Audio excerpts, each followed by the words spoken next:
Hey folks, this is the first in a series of videos on how to create and use digital breakouts in your classroom.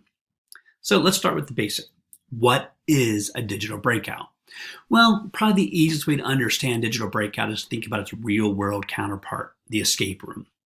You know, those team building activities where you, your family, and friends are locked in a room for an hour and you're told to find a way out. Well, how do you do that?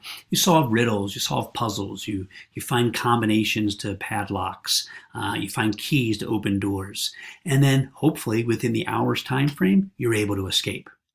Well, that's what a digital breakout is. The only difference is it's virtual. Now, you can use these digital breakouts really in any subject area. These are not English class exclusive like some activities are. You can certainly use them for history, science, math, and I'll show you examples that do that. But what I love is in the English classroom, you can teach almost any unit using a digital breakout. You want to introduce some literary concepts to your students before reading a novel? Perfect. Create a digital breakout that addresses those anticipatory ideas. Do you want to hit the pause button halfway through a book because maybe you want to analyze character, specifically a dynamic character, right before they start to change and evolve? Great. You can start to do some formative assessment of how well they've understood the development of the character at that point. Do you want to use it as an exit project after the reading? That works too.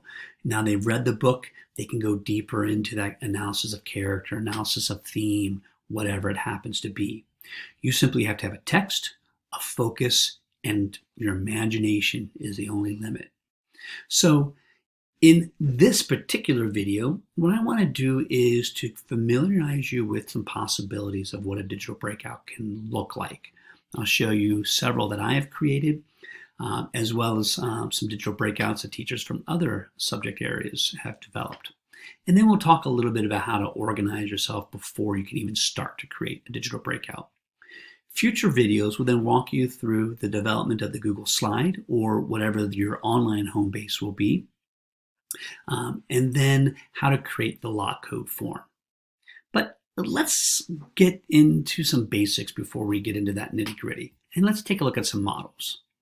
So one of my favorite books to teach is Frankenstein by Mary Shelley. And this particular model here, and by the way, this PowerPoint can be found in the resource collection in our shared Google folder. So you can always go back and look at this later on. Take your time with it.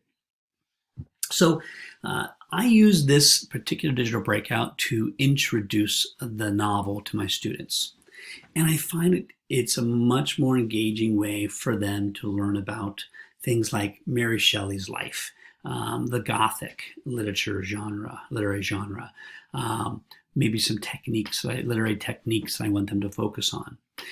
In the past, what I used to do is simply lecture to them. I would have my PowerPoint slides, and these slides would be, packed full with great images. And so I tried to make it engaging and make it discussion based, but really it was lipstick on a lecture, right? And so it wasn't as engaging for the students.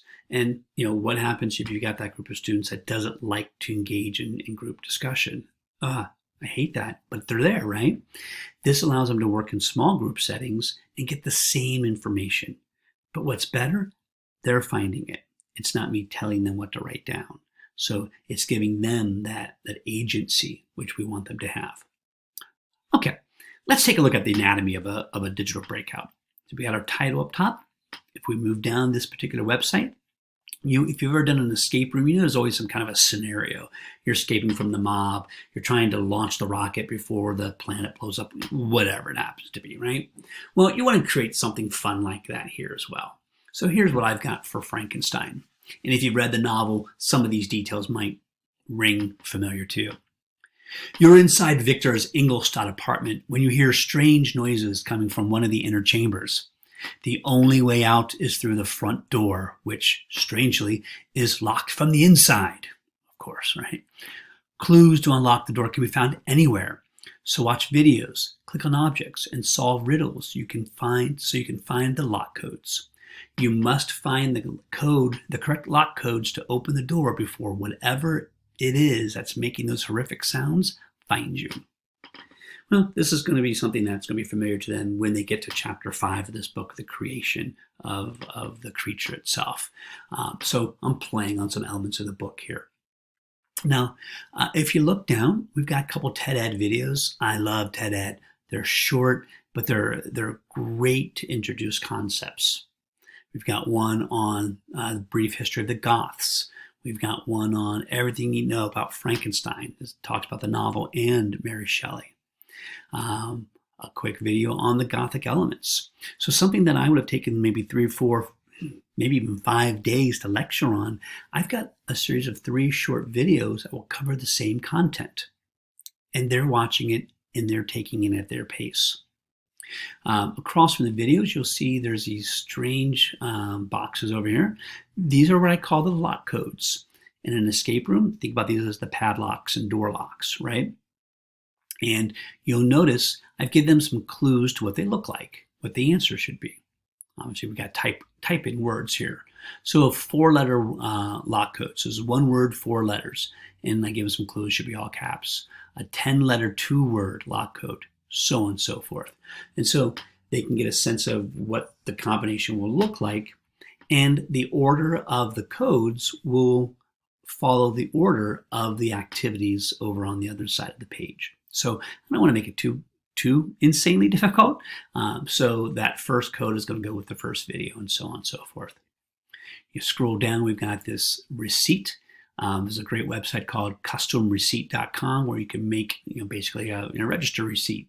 And here, again, if those of you have read the book, you'll recognize Mont Blanc and St. Petersburg. But then we have picture frames and speakers being sold. And down below that, narrative structure of Frankenstein. A literary device to think about, right? A structural device. Framed narratives, what we're going for. Speakers, narrator, right? And then these for picture frames. So a framed narrative.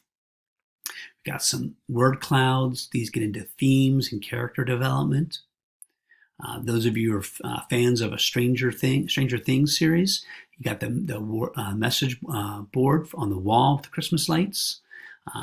Collage of pictures. And if you notice my cursor, it will change from the pointer to the hand whenever something is clickable.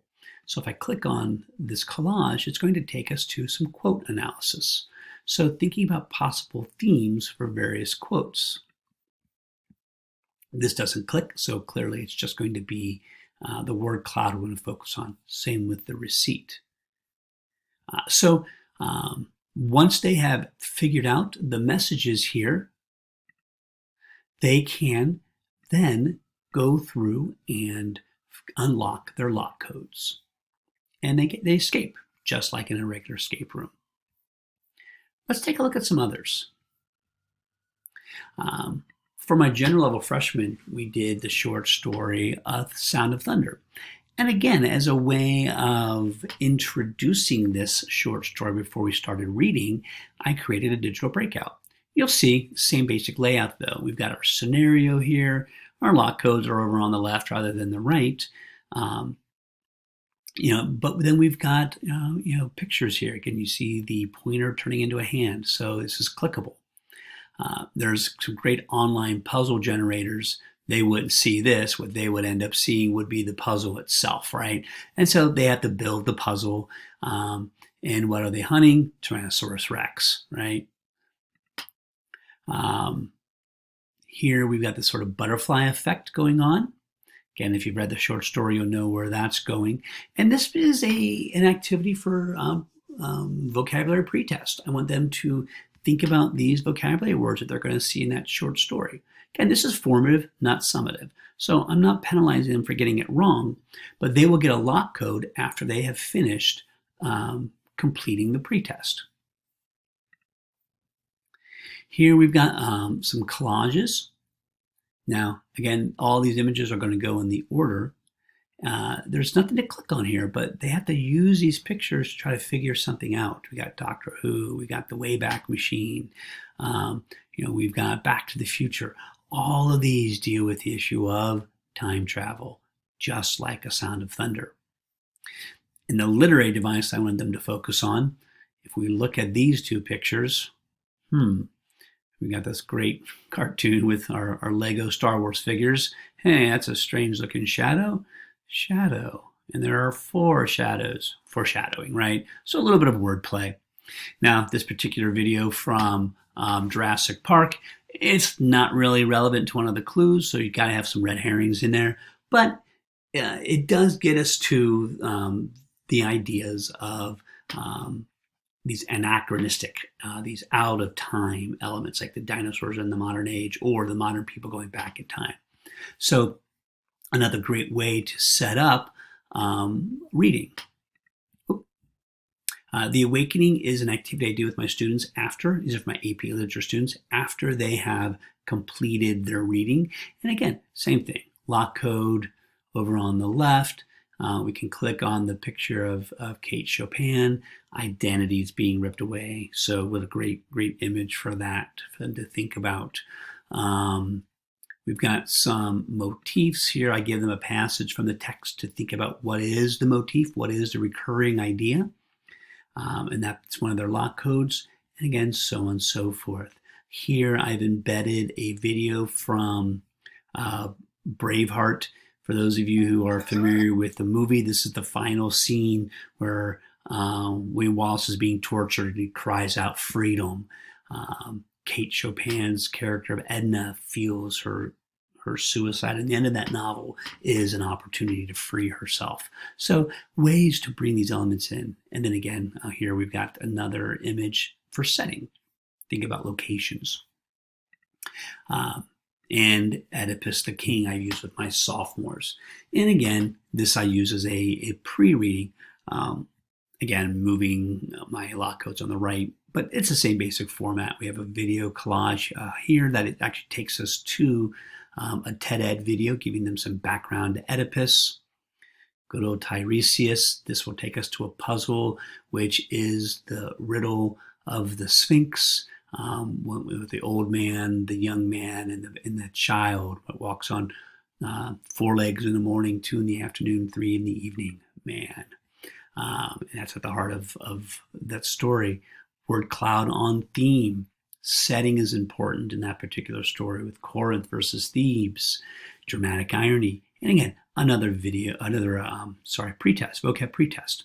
So you see, I use these to introduce concepts that I know I'm going to focus on throughout the course of the reading. We can introduce them, we can practice them, and we can come back and assess later. And this is a great gamified way of covering that. Now, let me show you some others. This particular breakout deals with calculus and physics. My understanding is the teacher who developed this basically used it for the entire unit. And he has a sort of Marvel comic Wakanda Black Panther theme running throughout it.